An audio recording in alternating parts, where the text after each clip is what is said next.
Well, hello everyone, this is your host Richard with another marvelous video. Fantasy movies are tricky, whether they be Lord of the Rings or Harry Potter. Fantasy as a genre often requires a huge investment in both making and marketing, which can make it difficult for some movies to break even at the box office. Yet, as the popularity of many of these movies on streaming platforms shows, box office fails aren't always terrible movies. Sometimes it's just a case of bad timing or faulty marketing, or perhaps they're facing tough competition. So, if you want to get your Hobbit on and immerse yourself in a well-crafted world of magic and dragons and such, here are 17 box office fails that won't let you down. Before we go into our explanation, we have a very small request. If you like our content, please support us by subscribing to our channel. This is a small click for you, but for us, it means a lot. Thank you. Let's begin.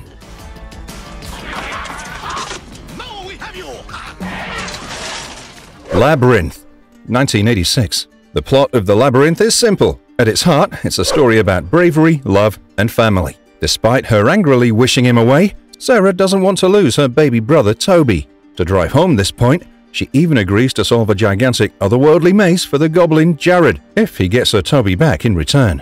Haha, siblings. We can't live with them, but we'd be lost without them.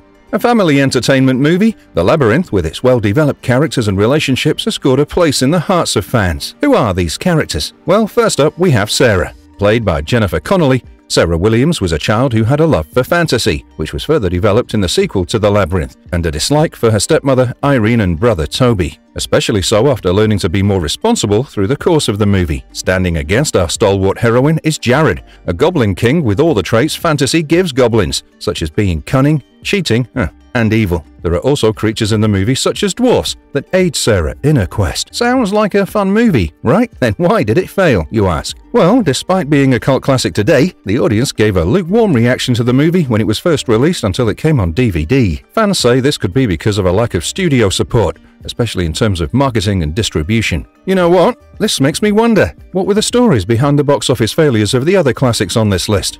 Let's get the ball rolling again with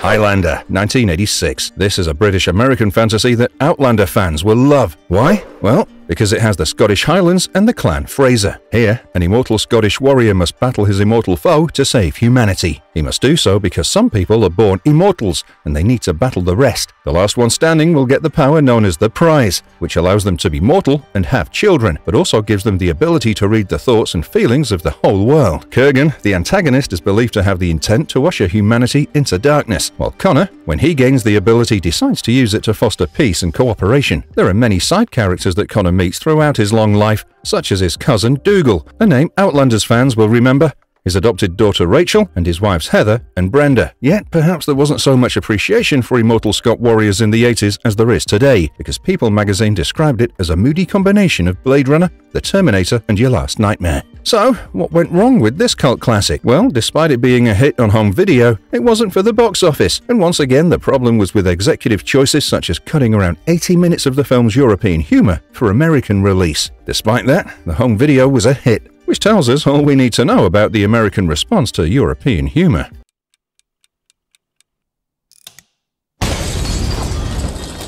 The City of Lost Children, 1995. This story shares a similar plot to The Return of the Labyrinth, in that it's about the dreams of children. The antagonist Crank has become old and decrepit, and due to this has lost his ability to dream, which is a death sentence. Like Mother Gothal, Crank wishes to avoid the natural process of aging and death, which he does too by stealing children. While Gothal sang for Rapunzel, Crank subjected kids to a horrific process and stole their dreams from them. A far cry from the subsequent monster movies of the 2000s, which scared them because they cared. Back to the City of Lost Children though. Everything comes to a head when the father of one of the kidnapped children decides to rescue his child with the help of a precocious 9-year-old. So, why did this movie tank? Let's take a look at it. Well, what fans call quirky, others have called chaotic, incomprehensible, and hard to follow, which says all we need to know about why the movie bombed. Then, why do many feel it's a must-watch for fantasy fans? Well, for the same reason we think everyone should watch Charlie and the Chocolate Factory or the original Wizard of Oz. It's different. Fan reviews say that it has a fun vibe and that it'll keep you gripped with its weirdness, which makes it fantastical. And another movie that fans feel that you have to see, if you're a lover of fantasy, is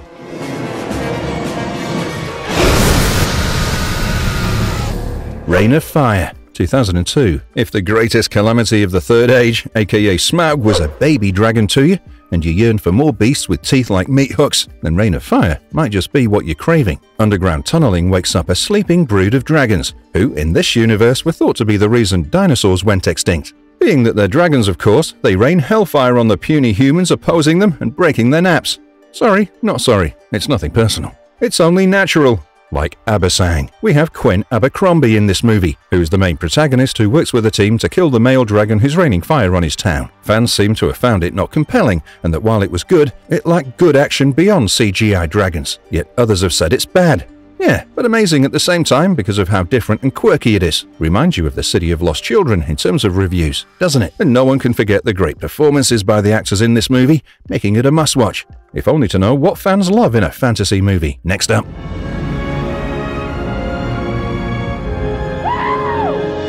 What Dreams May Come, 1998. This is a story about love, courage, and growth. When Chris Nielsen, played by the amazing Robin Williams, dies, his spirit guide takes him to heaven, and boy, does it have everything Chris ever desired, except his wife. She, trigger warning, killed herself and was sent to hell. Despite his spirit guide telling him not to, Chris journeys to hell to save her, only to realize how difficult the quest is once he gets there, because she's suffering from amnesia. Yet, he and Annie make it to heaven eventually and are reincarnated, meeting again for the first time. A sweet story. It doesn't make sense why this plot flopped until you look deeper. It was the second highest grossing film when it opened, but critics called its plot insubstantial, which could have played a part in why it bombed. Yet, over time, appreciation for the movie has moved away from comments on the over-the-top scenery to its actual subject and cinematography. Let's take a look. Modern fans have commented on the film's use of color, and also echo what fans have said in the past about the film being beautiful. Yeah, some people have said that the film seems to take an anti-progress stance, and others may interpret that part of the plot as a hope for the good old days and heaven catering to that nostalgia. After all, isn't heaven the place where all dreams come true and anything is possible? For example, you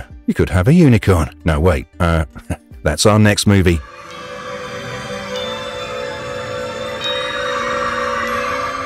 The Last Unicorn. While some may feel a little uncomfortable at some of the execution of the plot, it's essentially how the Last Unicorn rescues the rest of her kind from an antagonist called the Red Bull. She has to go on a quest, become mortal, sneak around and more to fulfill her self-taken mission. In this journey, she'll get captured as a show animal, be called a lady, fall in love, and leave it all behind to return to a life as a unicorn. Mia Farrow both plays and voices this character, who's strong and determined as well as wise. Fans and critics have said that this is an unusually good children's movie, which had a 77% Rotten Tomato score. Then, how is it a box office bomb? Well, let's take a look at the budget. The film is said to have an estimated budget of $3.5 million, and taking marketing and such into account, we can roughly estimate that the actual production and promotion budget to be around $7 million. The movie only grossed around $6.5 million US, which means it didn't even break even, despite the love fans gave. Let's see why that happened. There were several issues in the film, ranging from a lack of seriousness, which troubled some viewers, despite it being meant for children, to distribution issues and too low a budget. Yet the movie, despite its awareness and voice acting issues, has a place in a fantasy lover's wish list because of its good animation and engaging storyline. Next up, we have, the one and only fabulous Child Wonder.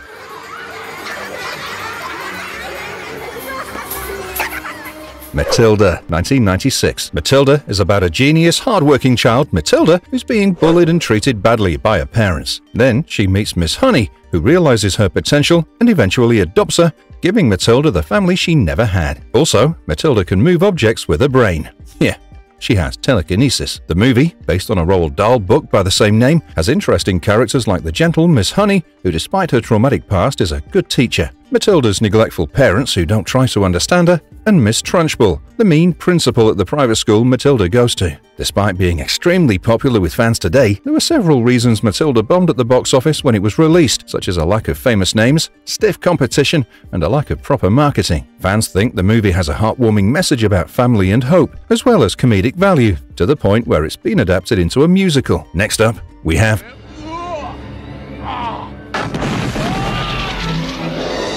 The Adventures of Baron Munchausen, 1988. This is an action-adventure story, even if the plot reads very much like a parody of a Doctor Who episode. It's set in the Age of Reason, where mayors execute soldiers for feats of bravery because it's demoralizing to other soldiers. In that period, in an unnamed European city, with the Ottoman army waiting at its doors, an old man is protesting a play. The play is about Baron Munchausen, and the man protesting it claims to be the real Baron. He says he had superhuman help to accomplish his goals, and after escaping the Angel of Death, his belief hardens. He alone can save the city. So he makes a hot air balloon of women's underwear, and with a stowaway called Sally, starts his adventures. Sally is another character alongside the protagonist, which is the Baron. She's a charming young lady who helps the Baron stay alive and asks if everything was a story at the end, showing her wisdom and reminding fans of Susan from Doctor Who. Despite sounding fun and having a rating of 91%, the movie didn't break even at the box office. Let's take a look at why. Sources say that this flop was because the studio was either not giving the movie a wider release or simply trying to kill production. Despite this, fans have called this movie a favorite, a visual masterpiece with a phenomenal cast, and said that the storyline keeps one guessing for more. Another movie that we feel, just like these adventures, is a must-watch for those who want to get the magical sense tingling. The Black Cauldron, 1985. A 1985 American animated dark fantasy, The Black Cauldron was produced by Walt Disney Productions in association with Silver Screen Partners 2. It was obviously released by Walt Disney Pictures. Yeah, Disney did do dark sometimes. So, what's the plot? Well, here we go. It's about a pig caretaker who dreams of being a warrior. He's supposed to hide the pig because of the animal's occult powers, which the antagonist might use to locate the mystical Black Cauldron and raise an undead army. In his journey, he'll find true love, because Disney and friends who would die for him are those he would sacrifice himself for. Some prominent characters of this piece are the turncoat-turned-hero Gurgi, the protagonist Taran, Princess Alonwi, who Taran falls in love with, and the Horned King, who's trying to raise the army of the undead. Of course, we can't forget Henwen, the pig. There are also 3 witches, which will titillate Macbeth fans because these 3 are just as crafty as the ones in the play. This movie had a budget of $44.1 million, while it made only $21.3 million at the box office. But why is that? Well, the movie was unusually dark, to the point of being terrifying for Disney audiences who were used to more bright colors and princesses. Fans also blame the time-consuming and expensive cell animation style and the differences from the source material. When will studios learn that fans don't want them to change the storyline of the book when adapting it? Despite all its flaws, the movie has a dedicated fandom because of its vivid imagery and animation. After all, how many movies can say their characters inspired the portrayal of Gollum? Definitely not the next one on our list.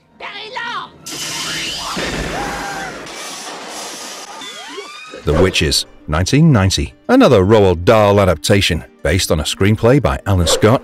This is an American adaptation of the famous book The Witches by Dahl, a dark fantasy comedy horror piece by director Nicholas Roeg. The storyline of The Witches follows 8-year-old Luke, who's on vacation with his grandmother Helga, who's taught him all about real witches and how to avoid them. Despite this, Luke is found and turned into a mouse by witches, but he's seen enough while spying on them. He turns the tables on them, and the potion they'd made to attack children is now delivered to them without their knowledge. They all end up as mice and are killed, while the one reformed good witch returns Luke to his human form. Next up, the operation to rid America of its witches like Helga and Luke had just done in England. In this movie, we have diabetic yet wise Helga and witty and resourceful Luke, as well as the reformed Ms. Irving. Of course, the movie received critical acclaim, but it still failed at the box office, perhaps because the ending was changed from the book, which the original author disliked. Yet, fans prefer this version over the 2000 version, calling it an unjustly forgotten fantasy. Yet, wouldn't you say the true fantasy is sitting with a family in a warm house on a winter's day with a cup of hot cocoa? How lucky to have that, and that's what everyone works towards at the end of the day. And the next movie on our list has associated itself with those feelings. Presenting plot details and fan reviews of Thank you, sir.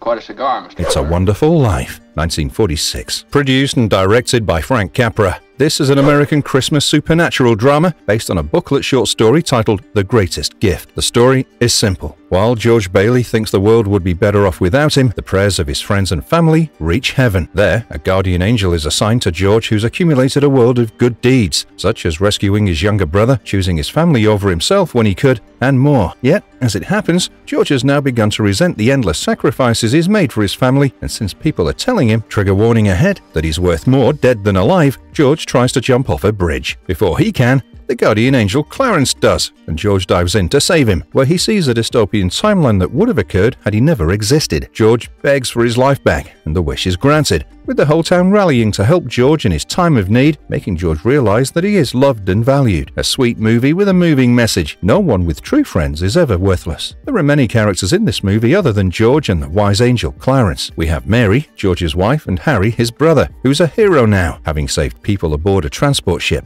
There are also unsavory characters like Potters. We all know the cult following and family love this movie has garnered. It's a household name, like Home Alone. Then how could it have bombed at the box office? While the United States Library of Congress seemed to think the movie is a cultural masterpiece, we have to remember that it came out in a time when, after the war, America was pushing consumerism, and making Mr. Potter a pure evil character meant that the FBI would issue a memo saying the movie was anti-bankers. Add to that a post-Christmas release and also stiff competition, and it's no wonder that the movie couldn't match what fans and critics have said was an inflated budget. Next up, we have the boy who never grew up, unlike George Bailey. Yep, we're talking about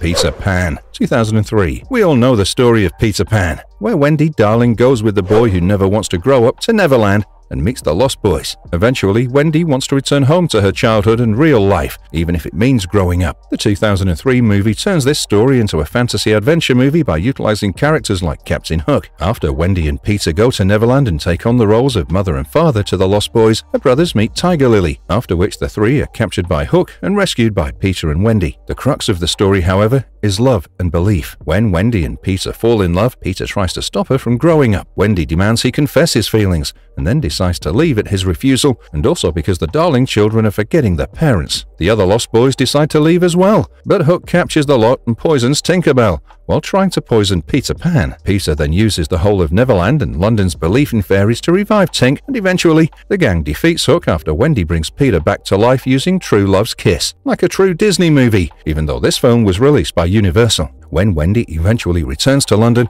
with all the Lost Boys now her siblings, she tells the story of Peter Pan to her descendants while he and Tinkerbell live in Neverland. One of the biggest reasons this movie bombed at the box office was that it was released only a week before one of the biggest fantasy sensations of our time, Lord of the Rings: The Return of the King. Despite this, fans' love for the movie hasn't waned, saying that the cute actors, the fun performances and the scary mermaids mean that the movie is criminally underrated. Is this a 100% agreed upon consensus? Of course not. Some still think Hook was the better version, and yet many teenage viewers say that it hit close to home for them, and if a movie, despite all its flaws, can make the target audience feel valued, then it's a must-watch, like the next movie we'll look at.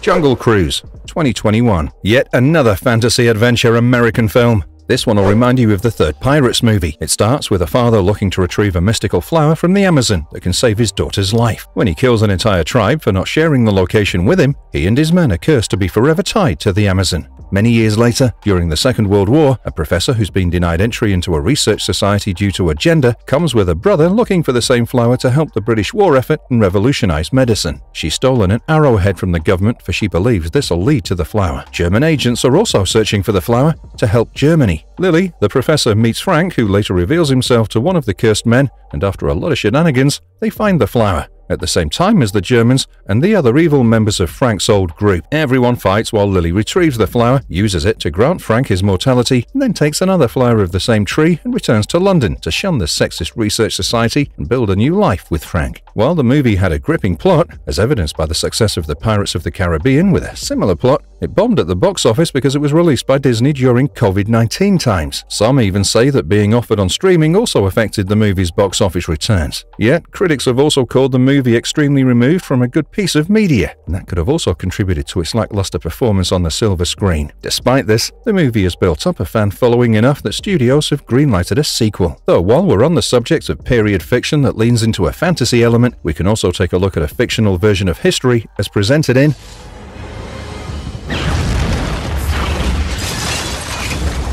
47 Ronin, 2013. The story is simple. Kai is a mixed-blood samurai who falls in love with Lord Asano's daughter, but is looked down upon by other samurai, until he becomes integral to a plot that seeks justice for Lord Asano being forced to ritualistically kill himself for false claims hatched by the envious Lord Kira. There are several notable characters, such as the head samurai Oishi and the outcast Kai. Despite being a fictional account of a real group of 47 Ronin, this movie flopped because of bad timing of release and a long time spent in the execution stage, thus alienating fans who were excited for it. Yet it remains a great fantasy movie adored by fans, with reviews saying stuff like, while it's not as good as history, it's better than expected, making it an unexpected joy. Yeah, some say this piece falls short and is reductionist in nature, but no one can deny its entertainment value. The question that fans' reviews post is that while this is a good fantasy movie, is entertainment all we need from our historical fiction? Next up, we have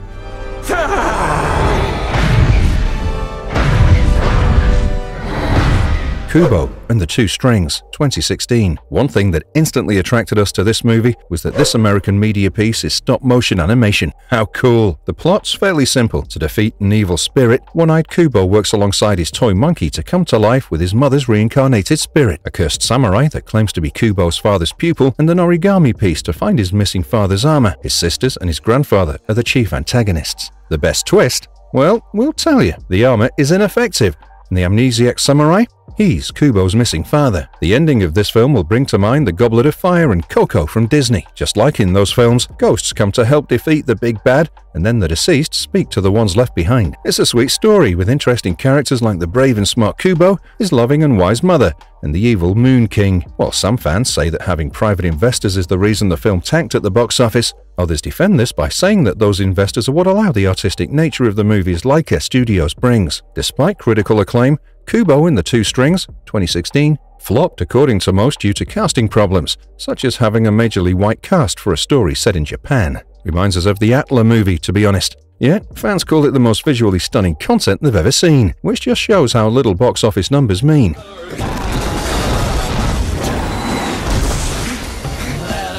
Scott Pilgrim vs. the World, 2010. We have a rom-com in the house. Yeah, this is a romantic comedy action film based on graphic novels, which is like uber cool. Let us know your agreement in the comments section.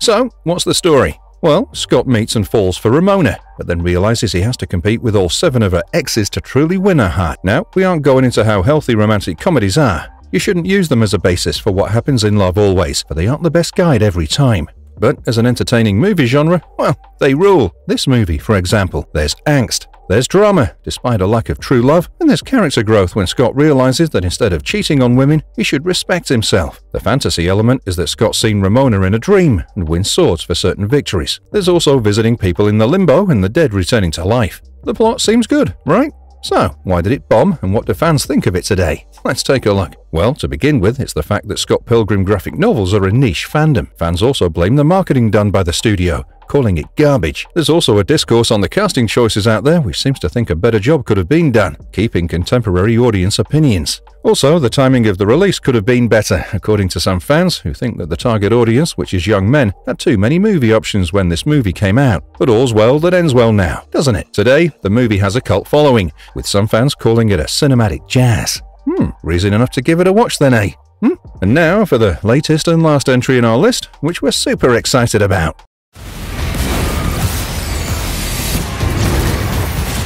Dungeons & Dragons: Honor Among Thieves, 2023. With Stranger Things bringing the popular tabletop RPG back into the limelight and Critical Role shows like Magic 9 and Legend of Vox Machina getting big budget production, it's no wonder that Dungeons & Dragons: Honor Among Thieves was made, released, and is now beloved. The plot's a fairly simple D&D situation. A group of adventurers are on a heist when they have a run-in with the wrong people and tick them off, starting a series of escapades. While in a game this had happened on the roll of the dice, the movie still manages, according to fans, to have the Dungeons & Dragons beats right. For example, the bard character Edgin tries to sleep around, which is characteristic of a bard class, despite Edgin often acting more like a rogue. We also have a trifling druid, who looks like trifling should be in the game. Makes sense why fans have called this movie the Shrek to Lord of the Rings, and phenomenal. Yeah, others have said that it's not a profound movie and just a fun popcorn watch, but they too loved it for its D&D representation. Then why did it bomb? Well, there was a lackluster marketing strategy, but what probably did the movie in is that it's too niche for general audiences and too generic for diehards to rally behind. What do you think of these movies? Have you seen any of them? Let us know in the comments while we present a marvelous verdict. Essentially, these fantasy movies are all loved by fans for some reason or the other. Not all of them are the best fantasy movies out there, but in most cases, their failure at the box office doesn't define them, and neither should it. For but the lack of returns was more often than not a result of studio issues such as marketing, timing and such, which shows how even gems can get lost in the modern media landscape. Do you have a favourite that bombed at the box office? Let us know in the comments below. And if you liked our content, don't forget to leave a like and subscribe to us if you haven't already. Have a good one and be safe. Thanks everyone.